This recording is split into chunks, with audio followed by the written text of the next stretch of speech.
Hi guys, welcome back to my channel. അപ്പോൾ ഇന്ന് നമ്മൾ ഒരു ഈവനിങ് സ്നാക്സ് ആയിട്ട് നമുക്ക് വടയും ചമ്മന്തി ഉണ്ടാക്കാം. അപ്പോൾ അതിന് നമ്മൾ ഫസ്റ്റ് ഉഴുന്ന് 2 മണിക്കൂർ കുതിർത്തെടുക്കുക. 1 കപ്പ് ഉഴുന്നാണ് ഞാൻ എടുത്തത്. അപ്പോൾ ഇതേപോലെ നമ്മൾ നല്ലപോലെ അരച്ച് തിക്കായിട്ട് എടുക്കുക. അധികം വെള്ളമൊന്നും ചേർക്കരുത്. എന്നിട്ട് നമ്മൾ അതിലേക്ക് സവാള ചേർത്ത് കൊടുക്കുക. അപ്പോൾ ഞാനിതിൽ സവാളയും പച്ചമുളകും കുരുമുളകും ചേർത്ത് കൊടുത്തിട്ടുണ്ട്. പിന്നെ കുറച്ച് കറിവേപ്പിലയും ചേർത്ത് കൊടുത്തിട്ടുണ്ട്. അപ്പോൾ ഇതിൽ നമ്മൾ കുറച്ച് അരിമാവ് ചേർത്ത് കൊടുക്കുന്നുണ്ട്. അതെന്താണെന്ന് വെച്ചാൽ നമ്മുടെ ചെറിയ ജാറൊന്ന് കേടായതുകൊണ്ട് ഇത് വലിയ ജാറിലാണ് അരച്ചത്. അപ്പോൾ ഒരു സ്പൂണ് വെള്ളം ഒഴിച്ചിട്ടാണ് അരച്ചത്.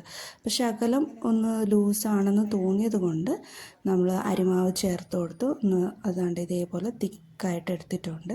അപ്പോൾ ഇതേപോലെ നമുക്ക് വടയ്ക്ക് തിക്കായിട്ട് എടുത്താലും നമുക്ക് നല്ല വട ഷേപ്പിന് കിട്ടുള്ളൂ. പിന്നെ നമ്മൾ ചട്ടി ചൂടാക്കി വെളിച്ചെണ്ണ, അതായത് മുങ്ങിക്കിടക്കാൻ ആവശ്യത്തിന് വെളിച്ചെണ്ണ ഒഴിച്ചു. വടയുടെ മാവ് കുറച്ചിട്ട് നോക്കി നല്ലപോലെ മുരിഞ്ഞ് വരുന്നുണ്ടോ, അതിന് എണ്ണ പരിവായോ നോക്കി. അപ്പോൾ നല്ലപോലെ മുരിഞ്ഞ് പൊങ്ങി വരുന്നുണ്ട്. അപ്പോൾ അതാണ് എണ്ണയുടെ പരുവമെന്ന് പറയുന്നത്. അപ്പോൾ ഇതേപോലെ ഷേപ്പാക്കിയിട്ട് കയ്യിൽ വെച്ചിട്ട് ഷേപ്പാക്കിയിട്ടാണ് വട ഇട്ടത്.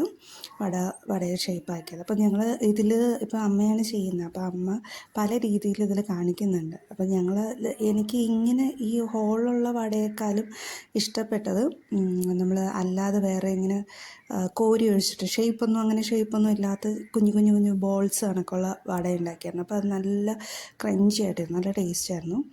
അപ്പോൾ ഇത് എല്ലാവരും ട്രൈ ചെയ്ത് നോക്കാം. നമുക്ക് പെട്ടെന്ന് ഉണ്ടാകാൻ പറ്റുന്ന ഐറ്റമാണ് വട എന്ന് പറയുന്നത്. 2 മണിക്കൂർ നേരത്തെ ഒന്ന് ഉഴുന്ന് വെള്ളത്തിൽ ഇടണമെന്ന് മാത്രമേ ഉള്ളൂ, സോക്ക് ചെയ്യണമെന്ന് മാത്രമേ ഉള്ളൂ. അപ്പോൾ ഇതുപോലെ നമ്മൾ അത് കണ്ടിങ്ങനെ പൊളിച്ച് ചേർത്ത് നോക്കിയപ്പോൾ കറക്റ്റ് പരിവായിട്ടുണ്ട്. ഉള്ളൊക്കെ നല്ലപോലെ വെന്ത് വന്നിട്ടുണ്ട്. ഈ സത്യത്തിൽ വടയ്ക്ക് ഹോളുണ്ടെന്ന് വെച്ചാൽ ഉള്ളും കൂടി വേകാൻ വേണ്ടിയിട്ടാണ്. അപ്പോൾ ഇത് അല്ലാതെ ഞങ്ങളൊന്ന് ഞാൻ നേരത്തെ പറഞ്ഞ എനിക്ക് ബോൾസായിട്ട് ഷേപ്പൊന്നും ഇല്ലാതെ ജസ്റ്റ് സ്പൂൺ കൊണ്ട് ഇട്ടതാണ്. അപ്പോൾ പക്ഷേ അത് നല്ല ടേസ്റ്റായിരുന്നു. ഉള്ളൊക്കെ നല്ലപോലെ വെന്ത് വന്നിട്ട് നല്ല ടേസ്റ്റായിരുന്നു, നല്ല ക്രഞ്ചി ആയിട്ടിരുന്നായിരുന്നു. അപ്പോൾ ഇതെല്ലാവരും ഒന്ന് ട്രൈ ചെയ്ത് നോക്കുക. ഇങ്ങനെ ഈ ഒരു ഷേപ്പ് നമ്മൾ ട്രിവാൻഡ്രം സ്ഥലത്ത് നമ്മുടെ പത്മനാഭ സ്വാമി ക്ഷേത്രത്തിൻ്റെ അടുത്തായിട്ടൊരു ഫേമസ് ആയിട്ടുള്ളൊരു ഹോട്ടലുണ്ട്. അവിടെ കാരവട എന്ന് പറഞ്ഞിട്ട് ഇങ്ങനെ ഈ ഒരു ഷേപ്പിൽ അതിൽ വേറൊരു പരിപ്പൂടെ ചേർക്കും. ഉഴുന്ന് മാത്രമല്ല വേറൊരു പരിപ്പൂടെ ചേർത്തിട്ടാണ് അവരത് ഉണ്ടാക്കുന്നത്. അപ്പോൾ കാരവട ഞാൻ കഴിച്ചിട്ടുണ്ട്. അപ്പോൾ അങ്ങനെ ഒരു ഓർമ്മയിലാണ് ഇങ്ങനെ ഈ ഒരു രീതിയിൽ ഉണ്ടാക്കിയത്.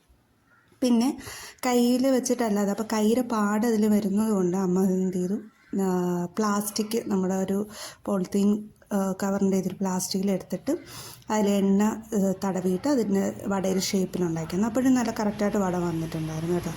അപ്പോൾ അത് കഴിഞ്ഞിട്ട് പിന്നെ നമ്മൾ പെട്ടെന്ന് നമുക്ക് വീട്ടിലത്തേക്ക് ആവശ്യത്തിന് ഈവനിങ് സ്നാക്കായിരുന്നു. അപ്പോൾ അതുകൊണ്ട് ചായക്ക് പെട്ടെന്ന് ചെയ്യാൻ വേണ്ടിയിട്ട് ഇത് നല്ലൊരു എളുപ്പത്തിൽ ചെയ്യാൻ പറ്റും. നമുക്ക് പെട്ടെന്ന് വടയാക്കാനും പറ്റും.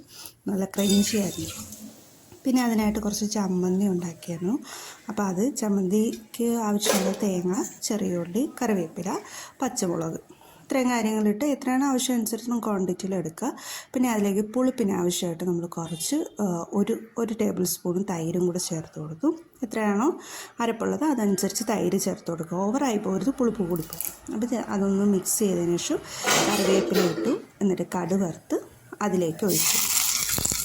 നമ്മൾ കടുവറുത്ത് അതിലേക്കാണ് ഒഴിക്കുന്നത്. അപ്പോൾ കടുവറുത്ത് അതിലേക്ക് ഒഴിച്ചു. എന്നിട്ട് മിക്സ് ചെയ്തു. നല്ല ടേസ്റ്റായിരുന്നു. ആ പുളിപ്പും വടയുടെ ക്രഞ്ചിനെസ്സും എല്ലാം കൂടി ചേർന്നപ്പോൾ ഭയങ്കര ടേസ്റ്റായിരുന്നു. അപ്പോൾ എല്ലാവരും ഇതൊന്ന് ട്രൈ ചെയ്ത് നോക്കുക. വളരെ എളുപ്പമാണ്, സിമ്പിളായിട്ട് നമുക്ക് ഉണ്ടാക്കാൻ പറ്റും. എല്ലാവരും ട്രൈ ചെയ്യുക, കമൻറ്റ് ചെയ്യുക.